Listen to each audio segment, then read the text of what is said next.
아, 효과가 없으셨다고요, 고객님? 10회 더 받으세요. 모공 흉터 오해받으세요, 손님. 팔자주름 싹 펴드립니다. 이러면은 호구될 가능성이 높습니다. 주구장창 하게 되면은 비용 대비 효과가 좀 많이 아쉬울 수 있습니다.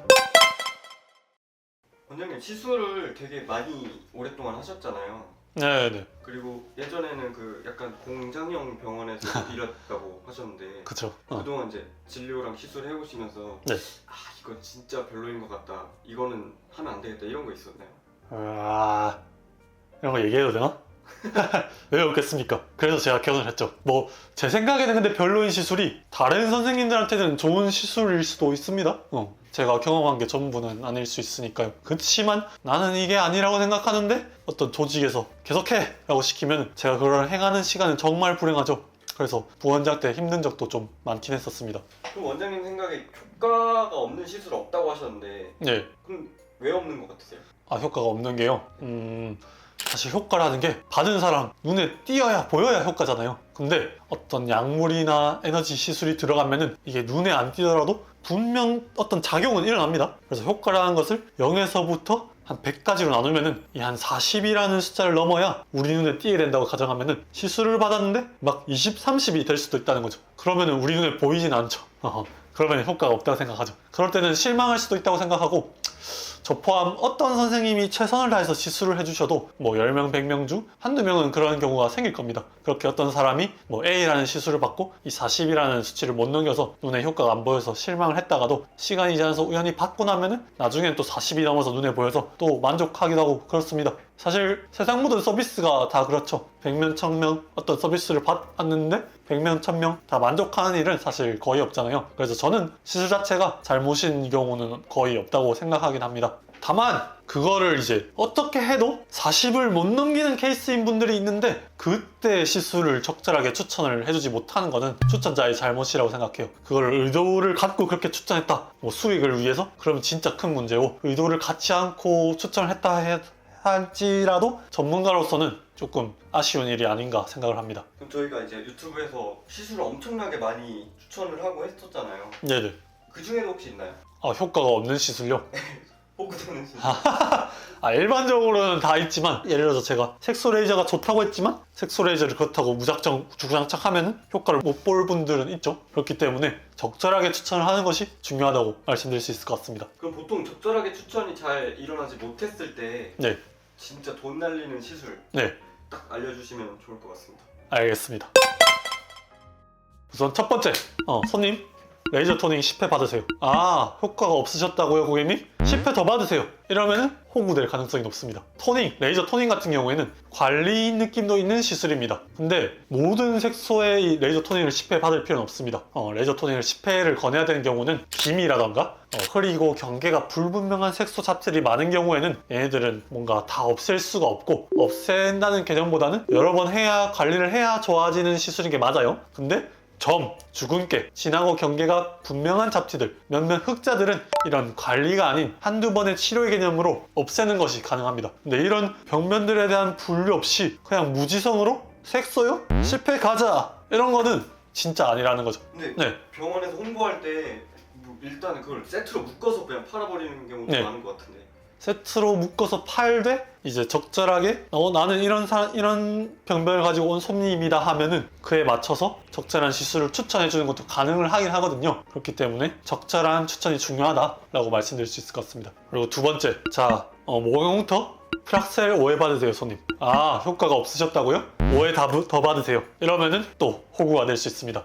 프락셀은 나쁜 시술이 절대 아니죠. 좋은 시술이죠. 모공 흉터 치료를 위해서 프락셀을 제일 처음 받아보는 것은 저도 적극 추천드립니다. 그런데 효과가 없는데 5회 이상으로도 계속 받는 것은 추천드리지 않아요. 보통 우리가 모공 흉터를 고민으로 병원을 가면은 가장 먼저 추천받는 게 프락셀인 경우가 많습니다. 그런데 이 모공 흉터는 피부과의 여러 가지 치료 영역 중에서 가장 치료가 어려운 영역이에요. 그래서 주구장창 프락셀만 받는다고 다 좋아지는 게 아닙니다. 사실 비용 대비 효과가 괜찮은 시술이기 때문에 모공 흉터 치료를 프락셀, 피코 프락셀로 처음 접근해 보는 것은 맞습니다. 흉터 모양별로 이 프락셀 같은 경우에는 커스터마이징 된 케어가 필요 없고 의사 선생님이 엄청난 노력을 할 필요가 없기 때문에 일괄적으로 싸주면 되는 시술이라 시술 가격도 상대적으로 저렴한 편이지요. 그런데 몇 번 정도 해보고 별 차도가 없는 것 같으면은 그때부터는 다른 시술을 생각을 해봐야 합니다. 서브시전, 숄더링, 도트필, 콜라겐 부스터 등을 고민해 봐야 되죠. 이 친구들은 비용과 시간이 조금 많이 드는 편입니다. 그래서 이 비용과 시간에도 불구하고 내가 그 흉터가 모공이 좋아지는 만큼 받았는데도 좋아지지 않을 수 있기 때문에 내가 갖고 있는 이 고민과 스트레스가 그 비용을 내는 만큼 큰가를 판단하고 아니다 싶으면 프락셀에서 중단하시고 맞다 싶으면 좀 더 받아보는 거죠. 아무튼 간에 3회 5회 했는데 얼굴이 그대로인데 모공 흉터가 그대로인데 이 횟수가 부족하다고 주구장창 프락셀을 좀 더 하는 것은 에바입니다. 그리고 세 번째, 코필러로 손님의 코어를 쫙 세워드리겠습니다. 이것도 받으면 후구가 될 수 있습니다. 코 모양을 이쁘게 하기 위해 코필러를 받는 것을 저는 추천드리지 않습니다. 코는 성형수술이 가장 효과가 좋아요. 이건 확실합니다. 근데 여러 가지 이유, 수술에 대한 두려움, 병원에 대한 불신, 내가 시간을 낼 수 없음 등에 대해서 성형을 받지 못한다면 이제 뿌띠 시술이 도움이 될 수가 있는데 코필러 단독으로 뿌띠 성형을 하는 것은 저는 반대합니다. 일단 모양 자체를 이쁘게 만들어 놓는 것은 충분히 가능해요. 하지만 오래도록 지속 가능한 해결책이 아니라는 거죠. 그뿐만 아니라 오히려 시간이 지나고 나면은 처음보다 못한 모양으로 이 필러가 퍼져서 돌아오게 됩니다. 그리고 그게 긴 시간이 지나도 코에 살짝 남아서 코를 오랫동안 뭉툭한 모양으로 만들어 놓은 경우가 있죠. 이러려면은 예뻐지려고 받았다가 오히려 못생겨져서 결국 추가 비용을 내고 녹이는 시술을 받아야 돼요. 그렇기 때문에 코필러는 추천드리지 않습니다. 그래서 코의 뿌띠 시술은 코실 리프팅을 추천드리고 필러는 코실 리프팅을 받아서 조금 아쉬운 부분에 소량만 병행하는 것을 추천드립니다. 그리고 네 번째, 팔자주름 실 리프팅으로 싹 펴드립니다. 방금 실리프팅 네. 받으라고 추천해 주시지 않았나요? 코실 리프팅이요? 네.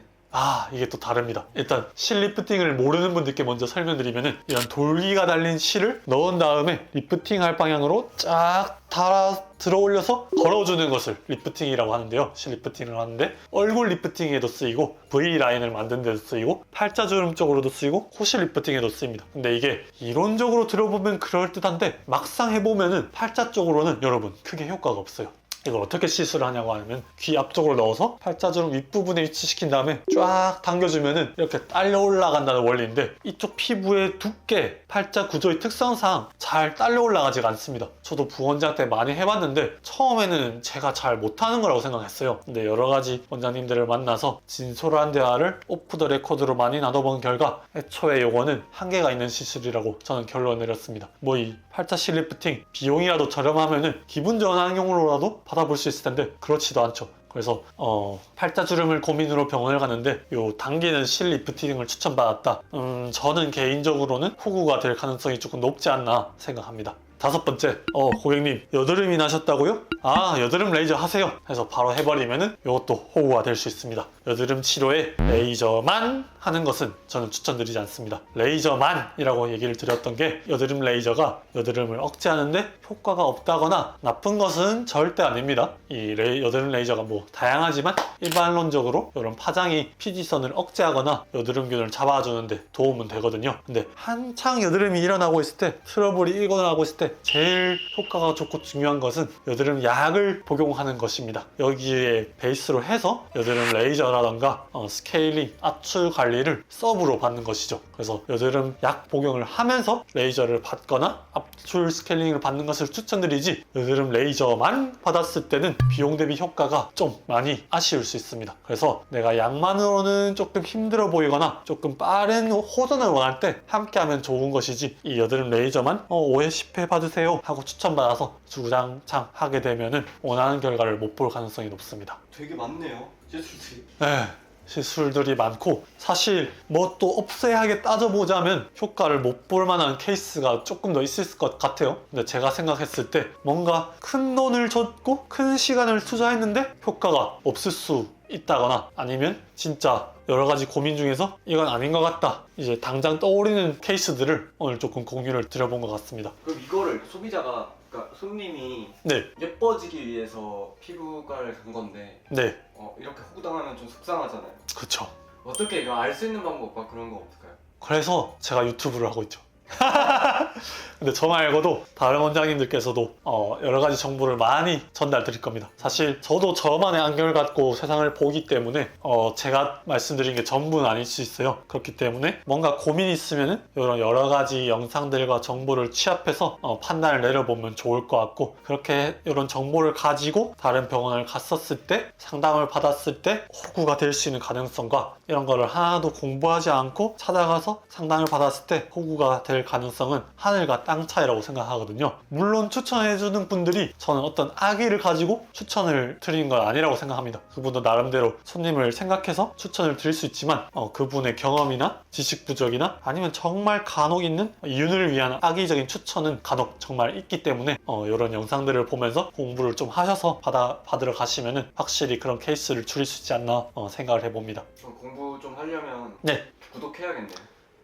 아직 안 눌렀나요?